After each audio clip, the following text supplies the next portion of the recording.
കുറച്ച് ലേറ്റായിട്ട് എഴുന്നേറ്റെങ്കിലും പതിവ് തെറ്റിക്കാൻ തന്നെ രാവിലെ തന്നെ ഡോറൊക്കെ തുറന്നിട്ടിട്ടുണ്ട് കേട്ടോ. അതേപോലെ തന്നെ നമ്മുടെ കിച്ചണിൽ വന്നിട്ട് നമ്മുടെ ജനലുകളെല്ലാം തുറന്ന് നല്ലപോലെ ഞാൻ ഇട്ടിട്ടുണ്ട്. എനിക്ക് എന്നും ഇങ്ങനൊരു ശീലം ഉള്ളത് കൊണ്ട് തന്നെ കുറച്ച് വെട്ടമൊക്കെ അങ്ങോട്ട് കയറട്ടല്ലേ. അത് കഴിഞ്ഞിട്ട് നമുക്ക് ഉടനെ കട്ടച്ചായൊക്കെ കുടിച്ചു കുറച്ച് ഒന്ന് ഫ്രഷ് ആയതിനു ശേഷം കുറച്ച് പാത്രങ്ങളുണ്ടായിരുന്നു. കട്ടച്ചായൊക്കെ ഇട്ട് ചായയൊക്കെ ഇട്ട പാത്രം ഉണ്ടായിരുന്നു. അതൊക്കെ ഒന്ന് കഴുകി വെച്ചിട്ട് ഇന്ന് നമുക്ക് ലഞ്ചിന് ഋതുക്കുട്ടിക്ക് കൊടുത്തു വിടുന്ന ചെറുപയർ തോരനാട്ടോ. ചെറുപയറൊക്കെ ഞാൻ കഴുകി നല്ല വൃത്തിയാക്കി കുക്കറിലിട്ട് ഉപ്പൊക്കെ ഇട്ട് അതിനെ അടുപ്പത്തോട്ട് വെച്ചു. അത് കഴിഞ്ഞിട്ട് നമുക്ക് ബ്രേക്ക്ഫാസ്റ്റിന് ഇന്ന് ഉപ്പുമാവ് ആയതുകൊണ്ട് തന്നെ ഞാൻ അതിൻ്റെ ഉള്ളിയൊക്കെ കുഞ്ഞാനും ഇഞ്ചിയൊക്കെ കുഞ്ഞാനും അരിയണം. അപ്പോഴത്തേനും നമ്മുടെ പയറ് സെറ്റായപ്പോഴത്തേനും തോരനും അവിടെ റെഡി ആയിട്ടുണ്ട് കേട്ടോ.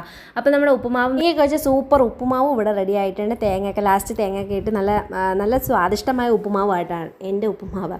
അപ്പം ഋതുക്കുട്ടി അതൊക്കെ കഴിച്ചിട്ടാണ് പോയത്. അടുത്ത ടാസ്ക് എന്ന് പറയാൻ നമുക്ക് ഇച്ചിരി ക്ലീനിങ് കാര്യങ്ങളൊക്കെ ഉണ്ടായിരുന്നു. തുണി മടക്കിയൊക്കെ വെക്കണമായിരുന്നു. ബെഡ്ഷീറ്റൊക്കെ നല്ലപോലെ വിരിച്ചിടുകയാണ് കേട്ടോ. അപ്പോൾ രാവിലെ കുറച്ച് തിരക്കായതുകൊണ്ട് ഇതൊന്നും ചെയ്യാൻ പറ്റിയില്ല. അപ്പം ബെഡ്ഷീറ്റൊക്കെ നല്ലപോലെ ഞാൻ വിരിച്ചിടുന്നുണ്ട്. അപ്പോൾ ഇന്നത്തെ വീഡിയോ ഇഷ്ടമായി ഷെയർ ചെയ്ത് ടാറ്റാ ബൈ.